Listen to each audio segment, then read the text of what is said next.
The town I grew up in was pretty country, to put it lightly. Nothing but farms, crops, abandoned churches, and ugly worn-down houses. Everyone around us was pretty broke. Property taxes were like $1,000 a year, if that. With that came a lot of sketchball characters. Hell, even our neighbor was a weirdo. Nice, but weird. We weren't well off ourselves, but things at least got a little better for my family when my siblings and I were old enough to work too.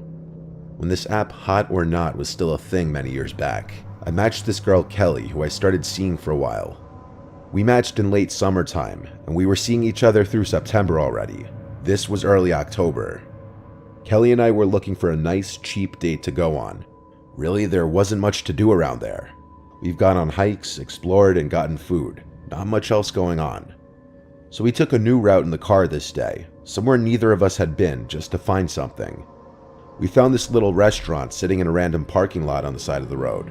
It had outdoor seating, so we went there. It was a warm, cloudy day when we arrived and got seated at a table outside the restaurant. We were there for 45 minutes to an hour, and after leaving, it grew noticeably foggy out. We continued to drive down this route we'd never been down before, a really desolate road with just open fields and farmland on either side, with occasional patches of trees and woods. Then we passed something different. It was a sign for a pumpkin patch, only it was a very cheaply made sign. It wasn't some big billboard or anything like that. It was a wooden picket sign that said "Pumpkin picking this way," and an arrow pointing to the right. Right behind the sign was a dirt driveway cutting through the field. Through the fog, we saw a house that the driveway led to, so a spur-of-the-moment decision, we both agreed we wanted to check it out because why not? I drove off the road down the driveway, and we passed the house into this back area which was covered by trees in two directions, the left side and the far back side. Tucked between the house and woods was this big pumpkin patch. It was a genuine pumpkin farm, and we saw at least 200 pumpkins scattered all over the place, and that was just what the fog allowed us to see. We parked next to this old jalopy of a pickup truck, the only other vehicle visible on the property. We noticed an older couple sitting on the back deck of the house. As we got out, the two of them got up and greeted us.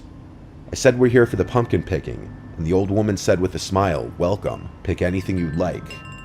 I asked her how much it would be for a pumpkin, and the old woman said it's free. We were surprised.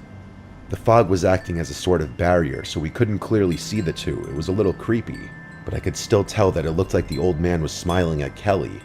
His smile was very gummy, it was kind of gross. We both said thank you and started walking into the pumpkin patch. A lot of the pumpkins were on the smaller side, or mushy and just not very attractive. The ground was also kind of wet from the fog, I guess, and some of the pumpkins felt wet and muddy too. It was hard to find a really nice one, but eventually we did find one. I picked up this big, healthy-looking pumpkin. It was heavy. I brought it over to the back deck where the old couple just was. They weren't there anymore. I asked Kelly if we should just leave. She said probably. It really felt like we were clear to leave since we already thanked the couple and they made it clear they were free. So we got back in the car, and I started doing a 3-point turn on the dirt driveway to leave, when we heard someone yelling outside. We both got startled and turned to face the house, where we saw a middle-aged man in a cap yelling, "Hey, stop." I lowered the window, and he put his face through the window and yelled, "What the hell are y'all doing? I'm calling 911. I said, "What did we do?" And he said, "Put that pumpkin back right now." Kelly and I, talking over each other, both tried to explain to the man that the older couple told us to take whatever we wanted. I assumed they were his parents. The man said, "What older couple? What are you talking about?" I replied, "Are your parents also here?" He said, "I ain't got no parents." Kelly and I, both equally confused, looked at each other. I said, "Sir, there was an older couple sitting on your back deck 10 minutes ago, and they told us to take whatever we wanted." The man said, "There ain't no older couples here." He asked where the pumpkin is. I told him in the back. I unlocked the door and he grabbed the pumpkin. He said if we ever came back here, he'd shoot us, and then he spit at the ground and walked back to his house. I drove us out of there. We were as confused as could be. We considered the idea that maybe it was a joke, but that would be a real sick joke. I made a joke saying, "What if they were ghosts?" And Kelly said stop, clearly freaked out. But then I got the chills myself as I thought about what I just said. There was silence in the car for a few seconds, and I know we both pondered that idea. Out of curiosity, one day my two siblings went to that pumpkin farm to go pumpkin picking. They bought a pumpkin from the guy we saw, and they probed him a bit, asking about the farm and if the man lives there with anyone. The man said he lives there alone. This was unsettling to hear. It truly to this day doesn't make a lick of sense. Could the man have been lying about the older couple being there? I don't know. Possibly, but why? The scarier question is, what if he wasn't lying, and he truly does live alone? Then who were those people?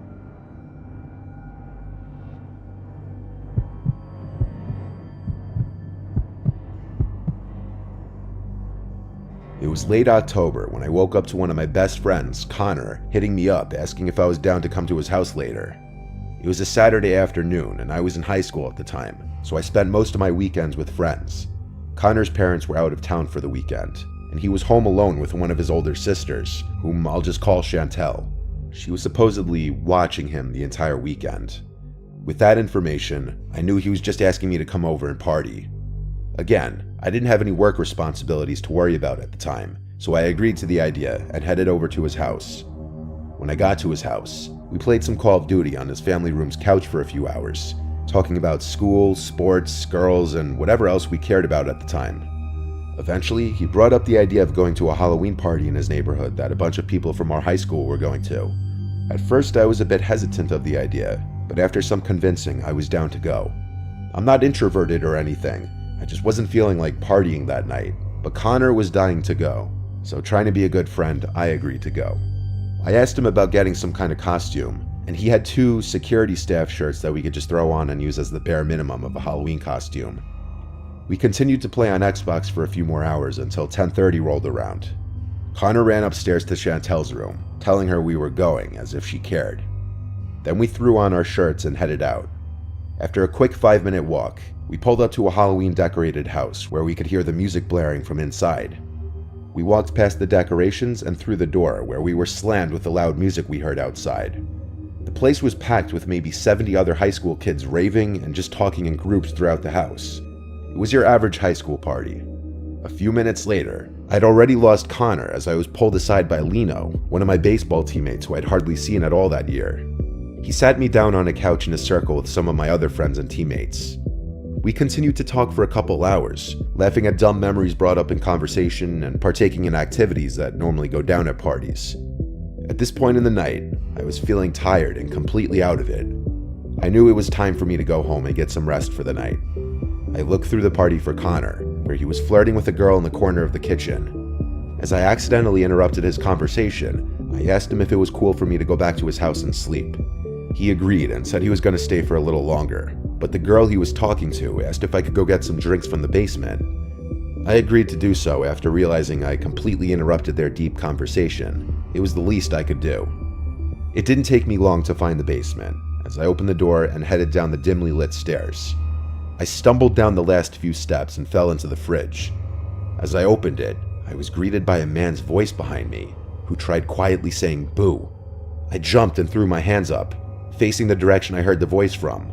There was a tall, 35-year-old looking man wearing a black cloak costume and standing behind me with a grin on his face, making a surprise gesture with his hands. "What the hell was that for?" I yelled, with a clear slur in my speech. The guy laughed and introduced himself as the party host's cousin. I was so out of it, I didn't even question why he was in a dark basement by himself, and there was a massive party going on upstairs with loud music. The guy awkwardly tried making conversation, but I told him I needed to get my friend his drink and leave the party.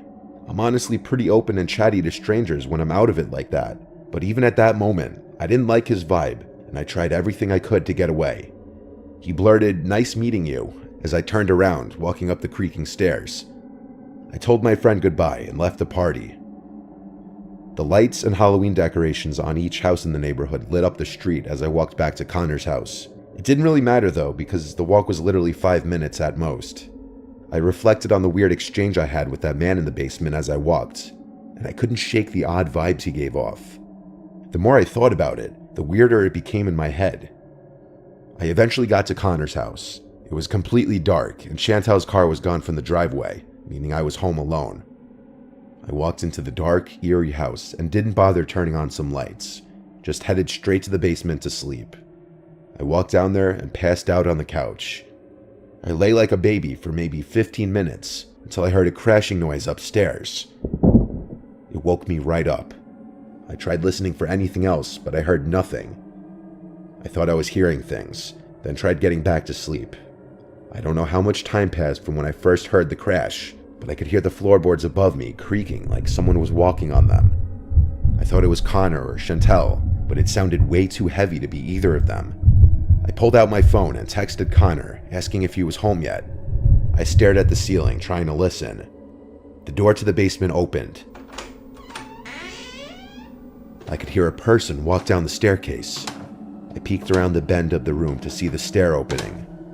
I saw the man I saw earlier at the party, standing right there, quietly, illuminated by the stair light. I tried not to make any noise, praying that the man would just walk away.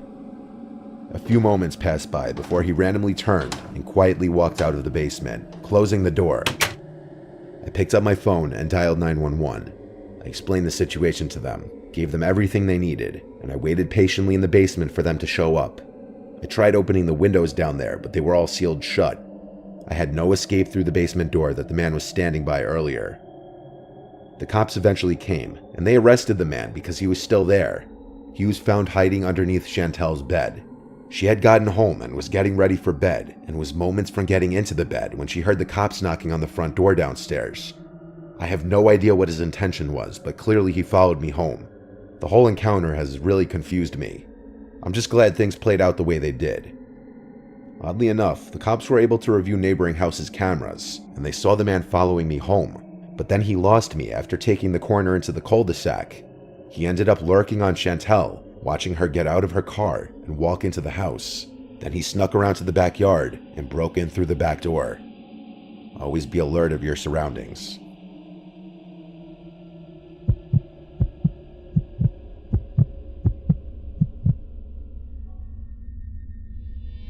It was the middle of October.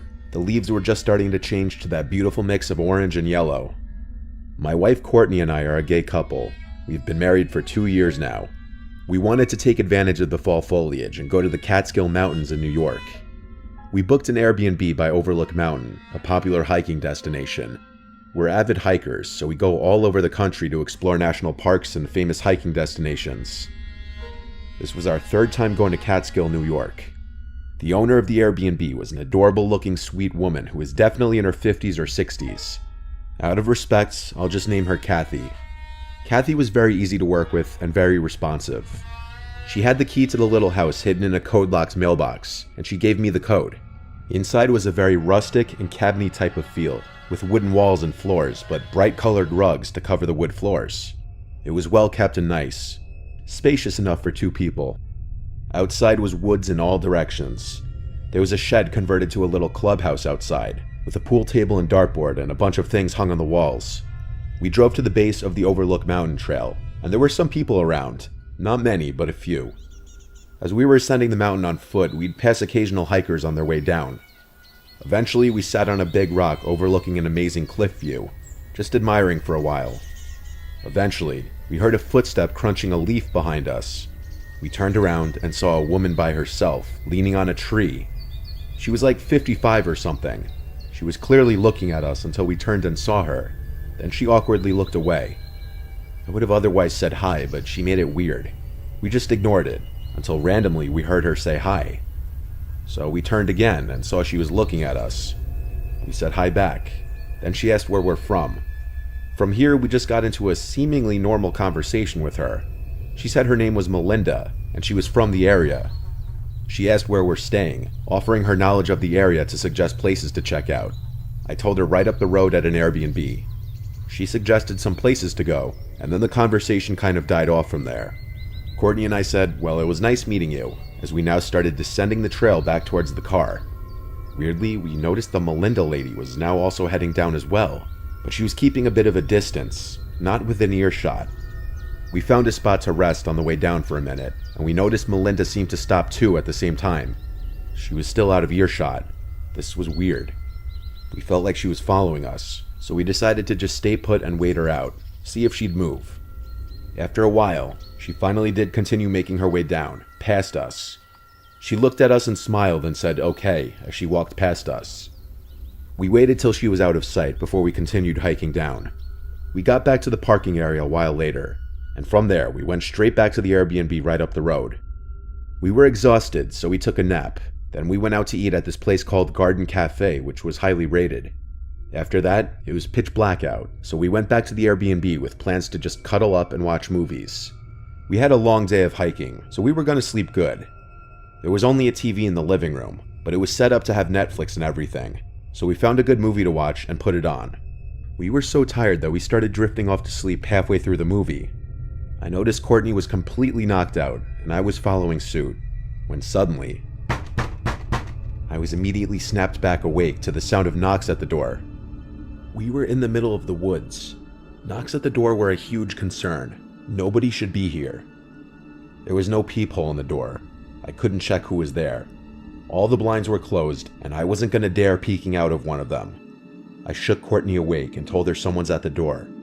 I muted the TV, and we waited for a second set of knocks that came only seconds later. We both agreed there's no shot we were opening the door. It was still early, like 9 o'clock, so I texted Kathy asking if she was at the door. There was then a knock at the window, and a woman's voice on the other side asking if someone in there. Courtney and I were now freaked out. I'd say we were in a panic. Knocking on a stranger's window is not a normal thing somebody does. What happened next was even more disturbing. We heard the person trying to lift open the window. Thankfully, it was locked. Kathy was calling me now. I showed Courtney and she said maybe it is her outside, that's why she's calling. I picked up in a low voice, and Kathy on the other end told me she was at home, and she asked who was outside. When I told her what's happening, she sounded confused and concerned. None of her friends or relatives would go to that house, she said. She told us don't open the door, and we took her advice. After hanging up, there were now knocks on another window, and the voice called, "I need help, please let me in." We knew better than to fall for this. Something bad would happen if we let them in. We started to realize it could have been that weird lady from the hiking trail. Like, what if she followed us back to the Airbnb? We honestly wouldn't have even noticed. I went to the bedroom where it was completely pitch black, and I ever so delicately moved the blind up just a crack to peek outside. There was a man walking past the window. He didn't notice me. I went back to Courtney to tell her that there were multiple people out there. This was an invasion. We called 911. I gave them the address and stayed on the line. There were a few more knocks at the door, but we never answered. The people outside eventually gave up, I believe, because the knocks and yells stopped. The police took a while to get there, but when they did, we felt a lot better. The officers were very nice, and they stayed with us while we figured out what we wanted to do. I called Kathy again and explained what happened and why we didn't feel safe staying there tonight anymore. She was completely understanding. We still paid for that night, but the rest of the stay was canceled, and the officers stayed with us while we packed our things and loaded the car. One of them led us in his car to the nearest motel where we stayed for the night. Given the circumstances, we drove home the next day because, honestly, we just didn't want to be in the area after that. We think this was some kind of group that was looking for easy targets to abduct and may have been using a woman as some kind of scout to gain their trust, and they saw 2 young women by themselves, so they tried to target us. For future hikes, we've started to bring pepper spray with us just as a form of self-defense,